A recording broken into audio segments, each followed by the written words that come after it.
Hello les amis, ravi de vous retrouver dans cette nouvelle vidéo. Un grand merci à ceux qui sont abonnés. Je sais qu'il y en a certains qui attendaient ma vidéo. Donc me voici aujourd'hui. Je le sais par inspiration divine. Donc voilà, donc ravi de vous retrouver dans cette vidéo. Alors j'aimerais poursuivre la réflexion sur la précédente vidéo. Je vous invite à la voir sur le fait que Dieu s'est sacrifié pour nous car nous étions importants pour lui.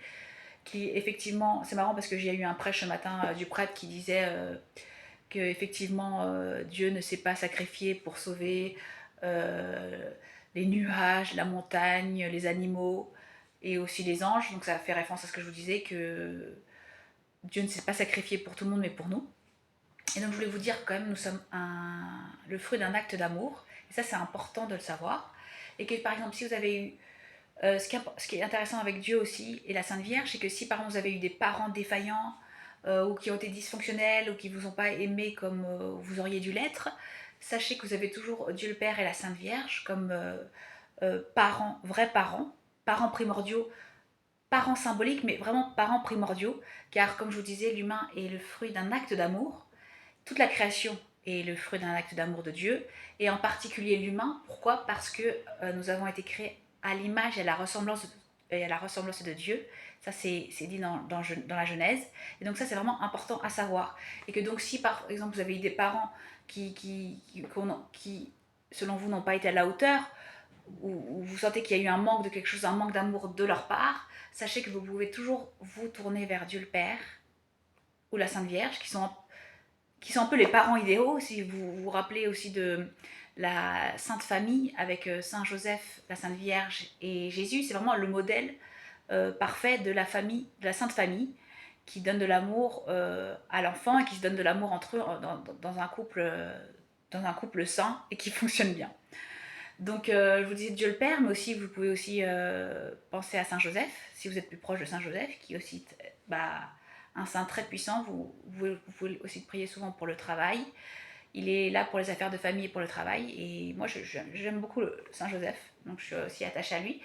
Mais pour vous dire que vous pouvez toujours vous référer à eux, les prier, avoir une relation authentique avec eux, parce que parce qu'ils sont là, vous voyez. C'est que ça me fait penser aussi à... J'avais vu une pasteur évangélique, c'était assez marrant. Elle disait oui, si vous embêtez, vous savez, les gens, vous les appelez plusieurs fois, vous les embêtez, puis à un moment, ils vous répondent plus ou ils vous bloquent, etc. Avec Dieu, vous pouvez toujours l'embêter, il sera toujours là pour vous. Et ça, c'est vrai, c'est que Dieu est fidèle, Dieu est là pour vous. Alors après, c'est à vous d'entretenir votre relation avec lui, et par exemple de ne pas... ça ne peut pas être que à sens unique. Une relation, c'est quand même réciproque. Donc, si par exemple il vous fait une faveur, vous avez une bénédiction, n'oubliez pas de le remercier, de lui dire votre amour. Vous voyez, c'est quelque chose de vivant, de réciproque. Donc, ça me fait penser aussi à. Bon, là, c'est autre chose, mais c'est Saint-Antoine de Padoue, par exemple. On dit qu'il est bon pour retrouver les. Si vous avez perdu quelque chose et qu'il vous aide à retrouver un objet perdu. Alors, on dit qu'il faut lui donner des sous en retour.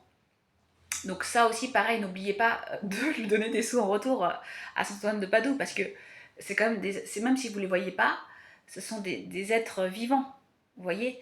Donc c'est important de toujours remercier, d'être dans la gratitude, parce que c'est comme un enfant ingrat avec ses parents. Bien, certes, il y aura toujours l'amour, mais à force, peut-être que le parent va cesser de donner des choses à l'enfant ingrat parce que déjà, il ne sait pas la valeur des choses, parce qu'il ne reconnaît pas que c'est une bénédiction, et aussi parce qu'il ne remercie pas.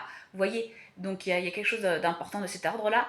Donc n'hésitez pas à vous référer à eux si de votre côté, vos parents ont été défaillants, ou bon, si vos parents sont décédés, ou d'autres choses. Vous voyez, c'est important de savoir qu'ils sont là et qu'ils sont vivants. Et c'est vrai que dans cette société hyper moderne, nous souffrons d'amour parce qu'il y a beaucoup de... Même avec les réseaux sociaux, on a il y a beaucoup de chasse aux likes, aux vues. Si on pense aussi à toute cette souffrance de l'homme moderne, toute cette solitude, je veux dire, toutes ces errances, ou même ces débordements pulsionnels, on voit beaucoup de... Bon là c'est un peu à un niveau beaucoup plus radical de ce niveau de passage à l'acte, mais on sent bien qu'il y a des pulsions, il y a quelque chose qui relève du manque d'amour, du fait que tous les humains autant que nous sommes, là, vraiment cette société décadente, prouve que nous souffrons d'amour. Et ça, cette souffrance d'amour, c'est toujours aussi un appel à revenir à cette relation primordiale d'amour entre le créateur et sa créature, vous voyez. Ça prouve bien qu'il y a quelque chose de cet ordre-là.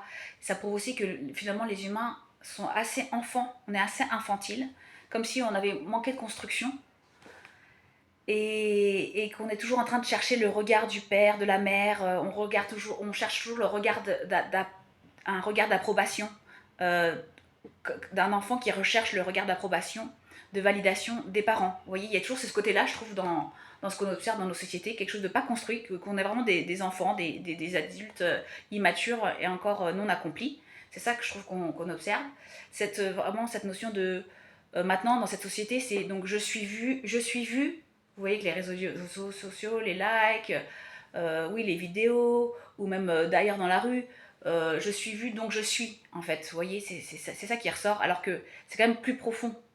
Et, je veux dire, pourquoi chercher l'approbation d'inconnus alors que ce qui compte, c'est l'approbation primordiale du père ou de la mère, de Dieu ou de la Sainte Vierge, ou même quand même de nos parents au départ, mais pas d'inconnus qu'on ne connaît pas, ni d'Ève ni d'Adam. Vous voyez. Et j'aimerais vous citer par rapport au regard qui est très important. Et même, je trouve qu'en tant que femme, et même il y a beaucoup d'hommes, je trouve, beaucoup d'hommes qui recherchent toujours à être regardés, qui sont dans la séduction, qui cherchent à être regardés par des femmes, comme s'ils existaient, ils ont besoin de sentir qu'ils sont vus, qu'ils sont désirés.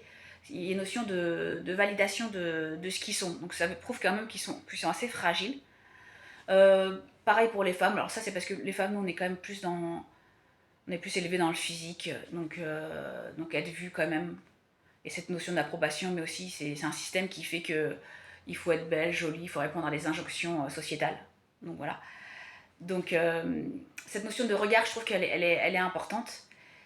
Et j'aimerais vous citer un passage là c'est un livre qui s'appelle La psychanalyse va-t-elle disparaître d'Elsa Godard.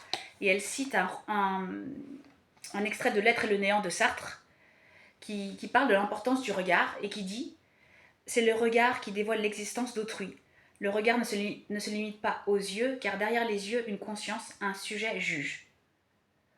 Nous ne sommes nous qu'aux yeux des autres, et c'est à partir du regard des autres que nous nous assumons comme nous-mêmes.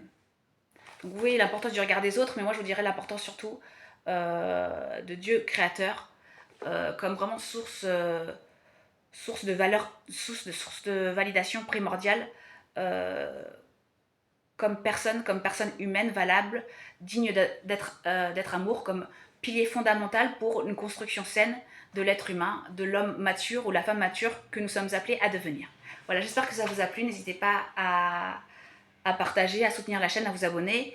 Et je vous ai préparé aussi une fiche, les 7 clés d'une prière efficace. Je vous mettrai le lien en dessous de la vidéo. C'est important parce que je vous donne des conseils pour prier plus efficacement. Je vous dis à bientôt et au revoir.